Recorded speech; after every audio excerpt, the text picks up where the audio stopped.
Hello, my dear students. Assalamu alaikum wa rahmatullahi wa barakatuh. It's me, JB sir, the English man, and I hope my students are hale and hearty. First of all, I'm going to give a big round of applause to my students that they have really liked my second video. Please keep commenting on my videos, keep liking my videos so that I can give you more and more and more in upcoming days. Now, what's today? What JB sir has got for you today? Today is pertaining to, as you can see here, paper pattern for JK Bose students, class 11th. It's for class 11th. This video is particularly meant for class 11th students, for JK Bose students only. Okay. Now, may we have the first slide? As you can see, it's written here, time is 3 hours, means external time you have got for English paper is 3 hours. Okay. Second is external board English paper consists of 80 marks. जो आपको English paper वहां से आएगा board examination में, it will consist of 80 marks. Okay.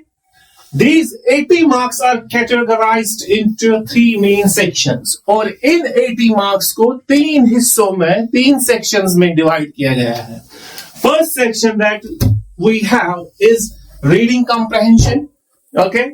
Second section is writing and grammar. And third section we have is from literature section.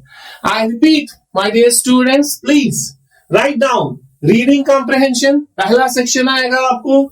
Second is writing and grammar section. And last one is literature section. Now you can see, let's go for section A. Section A is from reading comprehension and it consists of 20 marks. 20 marks reading section से हमें आएंगे. First question, one unseen passage आपको आएगी and it will be of 400 to 500 words. One unseen passage of 400 to 500 words for क्या बनाना होगा उसमें हमें passage में क्या करना होगा? नोट मेकिंग आपको उस पैसेज के नोट्स बनाने हैं. Means if that passage consists of 5 paragraphs, 6 paragraphs or 500 words, आपको उनके short notes बनाने हैं. And for note making, examiner is giving you 5 marks. 5 marks आपको note making के हैं. Summarizing के 4 marks है आपको. उस पैसेज की समरी भी देनी है आपको. इंपॉर्टेंट पॉइंट्स क्या है उस पैसेज में, उसकी समरी आपको लिखनी है. एंड प्रोवाइडिंग ए टाइटल, और लास्ट में आपको एक टाइटल भी देना है ऊपर पैसेज के बारे में, टू द समरी, जो आप समरी लिखोगे. And this consists of total 10 marks. तो इससे आपका पहला क्वेश्चन जो है वो कंप्लीट हो जाता है. I repeat, question 1 will be about passage, note making of 5 marks, summarizing 4 marks and providing a title that has got 1 mark. Now second question आपको फिर से passage section में आएगा, reading comprehension में आएगा. But इस बार क्या होगा, वो one unseen passage, prose passage आपको दी जा सकती है. Again it will be of 400 to 500 words followed by 10 objective type questions including, लेकिन second passage में आपको ऑब्जेक्टिव टाइप क्वेश्चंस दिए गए होंगे. It can be in the form of MCQs, multiple choice questions, fill ups, fill in the blanks, true और false, yes no, या तो yes know questions होंगे. तो एसएस कंप्रहेंशन, वो क्या इससे चेक करेंगे, वो इससे आपका कंप्रहेंशन, रीडिंग स्किल चेक करेंगे कि आपके रीडिंग स्किल्स कितने अच्छे हैं, आप किसी टेक्स्ट को समझ पाते हो कि नहीं. Interpretation and interference. Okay, so second question will be again from reading comprehension. दूसरी पैसेज हमें दी जाएगी, लेकिन it will be different from question number 1. So total 10 marks इसके है, means total आपके 20 marks जो है reading section से वो complete हो जाते हैं. Mind it, remember it, students. Okay, आप notes बनाए इस लेक्चर के. क्वेश्चन पहला और दूसरा ये आपको रीडिंग कॉम्प्रहेंशन से आएगा. Reading comprehension consists of 20 marks. Clear? Now let's move for another section, that is writing skills and grammar. Very important section. Writing skills and grammar, you can see it's written here and it consists of 30 marks. 30 marks है इसके. Okay, writing skills है 22 marks, इसको मैंने अलग किया है, यानी कि राइटिंग स्किल जो हमारे पास आएगा पेपर में उसके 22 मार्क्स होंगे, विच इंक्लूड टॉपिक्स लाइक, पहला क्वेश्चन किसमें, 1 out of 2 questions on article, article writing पे क्वेश्चन आ सकता है, या स्पीच, या रिपोर्ट राइटिंग, या पर्सनल नरेटिव और डिबेट राइटिंग। तो means you will be asked 2 questions, आपको 2 क्वेश्चंस दिए जाएंगे and from those 2 questions you have to attempt 1। Means अगर आप article writing, speech writing, report writing करोगे ना अच्छे से, मींस आपका ये एक क्वेश्चन निकल जाएगा। आप ये छोड़ सकते हो, पर्सनल नरेटिव, डिबेट राइटिंग आप छोड़ सकते हो if you are running out of time, अगर आपके पास टाइम नहीं है, बिकॉज आपके पास टाइम कम है फॉर इंग्लिश, जिसने प्रिपेयर नहीं किया है पूरे साल में वो कुछ स्किप कर सकता है, वो फिर ये पहले तीन टॉपिक्स कंप्लीट कर सकता है। And this question has got 8 marks. Okay, question number 4, 1 out of 2 questions on letter writing. Next question, very important question. Letter writing, business और official letters. या तो आपको बिजनेस लेटर पे क्वेश्चन आएगा या ऑफिशियल लेटर्स पे, for making inquiries, registering complaints, asking for and giving information, placing orders and sending replies. या तो आपको ऑर्डर बोलेगा प्लेस करने के लिए, या तो आपको कोई रिप्लाई देना होगा। ओके, या letters to the editor, very important, national daily का कोई एडिटर, न्यूज़पेपर का कोई एडिटर, उसको बोला जाएगा आपको लेटर लिखने के लिए किसी हॉट इश्यू के बारे में, किसी हॉट टॉपिक के बारे में। ओके, तो उस पे बोला जाएगा आपको लेटर लिखने के लिए, on suggestions, on opinions on an issue, कोई भी इश्यू आपको दिया जा सकता है। लेटर्स टू द स्कूल और कॉलेज अथॉरिटीज रिगार्डिंग एडमिशंस, या आपको बोला जाएगा स्कूल अथॉरिटीज पे लेटर लिखिए रिगार्डिंग एडमिशन प्रोसीजर क्या है उस स्कूल का। ओके, रिक्वायरमेंट मत है कोई, suitability of courses extra, and word limit क्या होना चाहिए इसका वर्ड लिमिट होना चाहिए 120 to 150 words. Okay, very important question. Letter writing in total, यहां पे आप देखिए, it has got 6 marks, 6 marks letter writing के आपको है। Okay, now marking scheme for letter writing, address या हेडिंग जो है उसका 1 मार्क दिया जाएगा आपको, अगर आपने एड्रेस अच्छे से लिखा है, टू द पॉइंट एड्रेस लिखा है जो क्वेश्चन में मेंशन है, उसका 1 mark. Okay, salutation means greeting, उसका भी 1 मार्क दिया जाएगा आपको। फिर बॉडी, ओके, सैल्यूटेशन के बाद जो हम बॉडी लिखते हैं उसके 3 मार्क्स दिए जाएंगे आपको। और closing, closing here means ending, how to end the letter, उसका भी 1 मार्क दिया जाएगा आपको। मींस टोटल 6 मार्क्स आपको इस तरह दिए जाएंगे लेटर राइटिंग में। Clear? Next is 1 out of 2 questions on notice, notice writing पे आपको क्वेश्चन पूछा जा सकता है, इंपॉर्टेंट। और poster writing, advertisements of 30 to 50 words each, यानी कि अगर आप पोस्टर और नोटिस ही कर दोगे, एडवर्टीजमेंट छोड़ दोगे, तो आपका ये क्वेश्चन निकल जाएगा। Next, 1 question on writing a personal email, email writing पे आपको क्वेश्चन दिया जाएगा to a friend, relative, extra, it should be of 50 to 80 word. और इसके कितने मार्क्स है? इसके 4 मार्क्स है आपको। मींस लेटर राइटिंग के 6 मार्क्स, ओके, नोटिस और पोस्टर राइटिंग और एडवर्टीजमेंट के 4 मार्क्स, और फिर ईमेल राइटिंग के आपको 4 मार्क्स है। मींस टोटल क्या है राइटिंग सेक्शन में? Means it consists of 22 marks. और जो लास्ट के 8 मार्क्स बच जाते हैं वो हमें ग्रामर सेक्शन से आते हैं। मींस 1 पैसेज, कोई भी पैसेज, यानी कि it can be in the form of fill in the blanks for assessing through error correction on the following items. Grammar में हमें कौन कौन से टॉपिक्स प्रिपेयर करने हैं? 1 is determiners, determiners, okay, determiners हमें पता होने चाहिए, what do you mean bye determiners. Okay, tenses, punctuations, models, conjunctions and propositions. तो यहां पे आपके 8 मार्क्स हैं।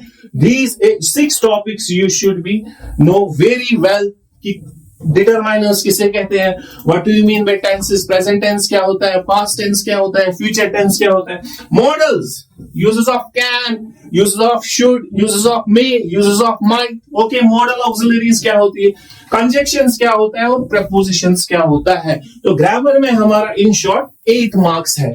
सबसे इंपॉर्टेंट क्या है फिर, सबसे इंपॉर्टेंट है हमारा writing section, that consists of 22 marks. Now next section, that is literature section. Okay, literature section will be from Hornbill and Snapshots textbook. आपको पता होना चाहिए कि 11th क्लास में मेरी इंग्लिश बुक का नाम क्या है, and two text books are prescribed for you. That is, one is Hornbill and another one is Snapshots. Clear? Now literature section again, it has got 30 marks. literature section के भी 30 marks आपको दिए जाएंगे। तो पहला question that will be asked from literature section is one poetic passage from the prescribed textbooks. दोनों text books में से एक poetic passage आपको दी जाएगी, जिसके क्या होगी, followed by 4 objective type questions on context पे आपको क्वेश्चन दिया जाएगा, clear, comprehension पे, poetic devices पे, poetic devices means irony, alliteration, consonants, metaphor, simile, okay, theme क्या है, इस पे आपको क्वेश्चंस दिए जाएंगे, means 4:1 is called 4 marks. Now second question, that is 2 out of 3 short type questions on prescribed poems. 3 में से हमें 2 short type questions करने होंगे, लेकिन किस सेक्शन से, from poetry section, other than included above based on poetic devices. Okay, ऊपर वाले क्वेश्चन को छोड़ के ये हमसे दूसरा क्वेश्चन देंगे, ये हमें दूसरा क्वेश्चन देंगे from poetry section based on theme. Theme क्या है इस poem की? There can be a particular poem and you can be asked what's the theme of that poem. Global comprehension to be answered in 40 to 50 words, और उसका answer आपको देना है 40 to 50 words. means इसके कितने हैं, 2 क्वेश्चंस है, तो आपको 6 मार्क्स का ये क्वेश्चंस आएंगे। Next, 3 out of 5 short type questions from hornbill book, थोड़ा इसको मैं सर्कल कर देता हूं। 3 क्वेश्चंस पूछे जाएंगे हमें। In short we will be asked 5 short type questions, लेकिन 5 में से हमें खाली 3 करने होंगे। किस बुक में से? हॉर्नबिल बुक में से, बेस्ड ऑन प्रोज लेसन्स। वो कौन से लेसन्स होंगे जो इस बुक में है, प्रोज लेसन्स है। तो assess, interference and critical thinking, critical questions, critical thinking questions आपसे पूछे जाएंगे। बच्चों जैसे सवाल आपसे नहीं पूछे जाएंगे, थोड़ा बहुत डिफरेंट आजकल एग्जामिनर क्वेश्चन दे सकता है आपको। वो आपकी क्रिटिकल एनालिटिकल एबिलिटी चेक करेगा कि इसकी क्रिटिकल थिंकिंग क्या है। Okay, next is 1 out of 2 long answer type questions from snapshots. 2 में से 1 लॉन्ग टाइप क्वेश्चन पूछा जाएगा हमें, लेकिन ये लॉन्ग टाइप स्नैपशॉट बुक से पूछा जाएगा हमें, based on prose lessons to assess interference, critical thinking and appreciation, global comprehension, theme, style, etc. Questions to elicit creative responses and ability to form opinions of 150 to 200 words. Okay? तो ये जो answer long type answer आप लिखोगे, it should be between 150 to 200 words, and this long type question carries 6 marks. Clear? Last, that is 1 out of 2 long answer type questions from the play. हाँ, means हमें इस book में एक ही play है, that is Mother's Day. Very important play, a very good play with a very important theme. Means students cannot leave this play. वो chapter, ये chapter जो है ये हर एक स्टूडेंट को करना है, because this chapter carries 5 marks. और इससे भी आपको एक लॉन्ग टाइप पूछा जा सकता है, based on interference theme. Theme क्या है इस प्ले की? कैरेक्टराइजेशन, कैरेक्टर्स इसमें 2 ही होते हैं, Mrs Pearson and Mrs Fitzgerald. Major 2 characters are in the play. Okay, और setting, plot, literary devices, critical thinking, and ये भी आपका आंसर होना चाहिए 120 to 150 words, and this question carries 5 marks. Clear? Now tricks. मैंने आपको बोल दिया that your question paper will consist of 3 sections, that is reading section, second one is writing and grammar, and third one is writing section. चलो, अब तो जेबी sir ने आपको syllabus भी बोल दिया क्या है, पेपर पैटर्न भी ओवरऑल डिस्कस किया क्या है, but what can be the possible tricks exam में जब हम इंग्लिश पेपर लिखने जाएंगे, what are the tricks that we should keep in mind while writing answers? कौन सी ट्रिक्स हमें याद रखनी है, बातें याद रखनी है जब हम इंग्लिश पेपर का एग्जाम देंगे? First, out of the 3 sections, यानी कि 3 सेक्शन है जो मैंने आपके साथ डिस्कस किया, reading, okay, literature, grammar and writing section. Students first must either do writing section और literature section.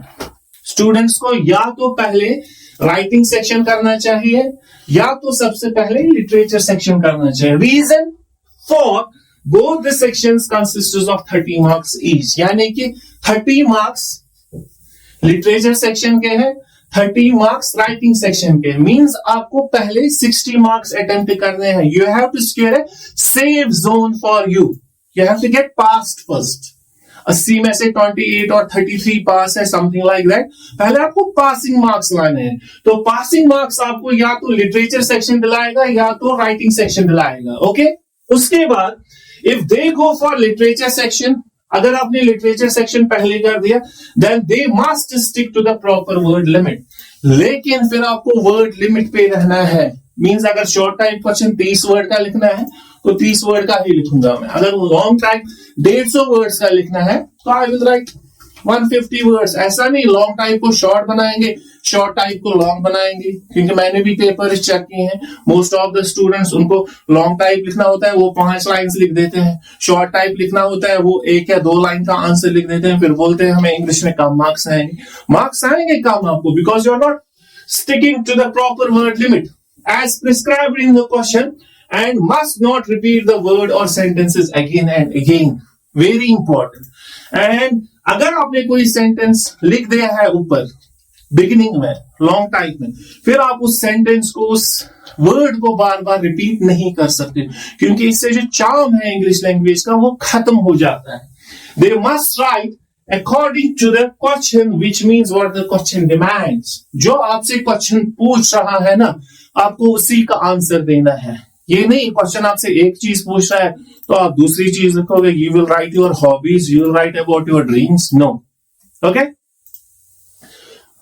Third, then for writing section they must write neat and clean. Writing section means overwrite उसमें नहीं करना है, अच्छे से लिखना है, साफ साफ लिखना है. No overwriting and notice letter. Poster advertisement should be written on a fresh page and not in the middle of the answer sheet. Yes, very important. My dear students, अगर आपको नोटिस लिखनी है, अगर आपको पेपर में answer sheet में जगह है, अगर आपको लगता है कि एक बॉक्स आएगा इस आंसर शीट पे, इस पेपर पे, इस पेज पे, तो नोटिस वहीं पे लिखो. अगर आपको नहीं लगता है कि नहीं पहुंचेगा, फिर एक फ्रेश पेज पे लिख दो. और ओवर राइटिंग हमें नहीं करनी है. मींस कोई सेंटेंसेस हमने लिख दिया, कोई सेंटेंस हमने लिख दिया, फिर हमें लगा ये गलत है, फिर हम उसको ऐसे क्रॉस क्रॉस क्रॉस क्रॉस मारते हैं, फिर ऊपर लिखते हैं. नो. एंड नोटिस का एक बॉक्स होता है, एडवर्टीजमेंट का एक बॉक्स होता है, तो बॉक्स एक ही बार हम बनाते हैं. ऐसा नहीं. Most of the students what they do, आधी नोटिस एक पेज पे लिख दी, आधी नोटिस दूसरे पेज पे लिख दी. नहीं, दैट्स रॉन्ग. उससे आपको 0 मार्क्स मिलेगा. Then at last you can go for the passage section. और लास्ट के 1 घंटे में या 50 मिनट में, 40 मिनट्स में आप पैसेज सेक्शन जा सकते हो, विच कंसिस्ट्स ऑफ 20 मार्क्स, जिसके 20 मार्क्स हैं. If you are not able to comprehend the passage properly, अगर आपको ये पैसेज समझ में नहीं आती है कि पैसेज मुझसे क्या कह रही है, what the question demands, students can go with guess work. फिर आप गेस वर्क पे जा सकते हो for objective type questions. Okay, objective type question जो पैसेज में बोले जा सकते हैं आपको. अगर आपको वो क्वेश्चन समझ में नहीं आता है, you can go for guess work. 7 objective question है, 7 में गेस वर्क कर दो, गेस डाल दो, तो कमा दो, 7 में से 3-4 तो करेक्ट होंगे ही. क्लियर? नेवर एवर लीव ए क्वेश्चन. और सबसे बड़ी इंपॉर्टेंट बात, never ever leave A question, specially long and short type. ना ही हमें शॉर्ट टाइप छोड़ना चाहिए, ना ही हमें लॉन्ग टाइप छोड़ना चाहिए. Try to attempt every question. We have to give our best in examination. ठीक है, एग्जामिनर को लगना चाहिए नहीं he is full of commitment, he is full of dedication, इसने अपना बेस्ट दिया है, अब मुझे भी इसको अपना बेस्ट देना चाहिए। तो इसलिए we can not skip any question, specially from literature section और राइटिंग सेक्शन। ये दो सेक्शन हमारे जरूरी करने ही करने हैं। Note, passage section should be done in the last 50 minutes, जो मैंने आपको पहले ही बोला, because we have to get passing marks first, क्योंकि हमें पास होना है सबसे पहले, and that can be done by doing writing and literature section। और पास हमें कौन करेगा? पास हमें लिटरेचर और राइटिंग सेक्शन कर देगा, as reading section takes time for reading, क्योंकि रीडिंग सेक्शन में हमें पैसेज पढ़ने में ही टाइम लग जाता है, 1 घंटा भी हुआ होता है, हम अभी पैसेज पढ़ ही रहे होते हैं। Okay, for reading the passage, so students are requested to go for writing and literature section. इसलिए आपसे रिक्वेस्ट की जाती है, you are instructed to go for literature and writing section. Thank you so much. And last पे यहाँ पे मैंने एक पोएटिक कोट लिखा है। ओके, ये it's not a poetic quote, it's a line. Okay, these are the lines from the Shakespeare's play. The play is Julius Caesar. यहाँ पे है, cowards die many times before their deaths. The valiant never taste of death but once. Coward means डरपोक। डरपोक जो होते हैं वो बार बार मरते हैं, because they face challenge, they are not ready to accept the challenge. बार बार वो मरते हैं। Okay, the valiant means brave, बहादुर जो होता है वो मौत का सामना एक ही बार करता है, क्योंकि ही लाइक्स चैलेंज, उसको चैलेंज फेस करना पसंद है। So you can ask me, sir आपने कोट क्यों लिखा है, cowards die many times before their deaths, the valiant never taste of death but once, because most of the students और some of the students right now they may be thinking कि मैंने साल भर कुछ नहीं पढ़ा है, शायद मैं एग्जाम में फेल हो जाऊंगा, या मुझे लगता है मुझे एग्जाम नहीं देना चाहिए। No, remember this quote, I repeat, cowards die many times before their deaths, the valiant never taste of death but once. ठीक है, इस कोट को याद रखिए। अगर आपने साल भर भी नहीं इंग्लिश पढ़ा है, फिकर not students, JB sir is here and I promise you, okay, in upcoming days we will go for prose section first, important topics हम पढ़ेंगे, prose section से फिर writing section भी कर देंगे, लेकिन you have to appear in examination. That's all from my side. See you soon inshallah. Assalamu alaikum warahmatullahi wabarakatuh. Thank you so much.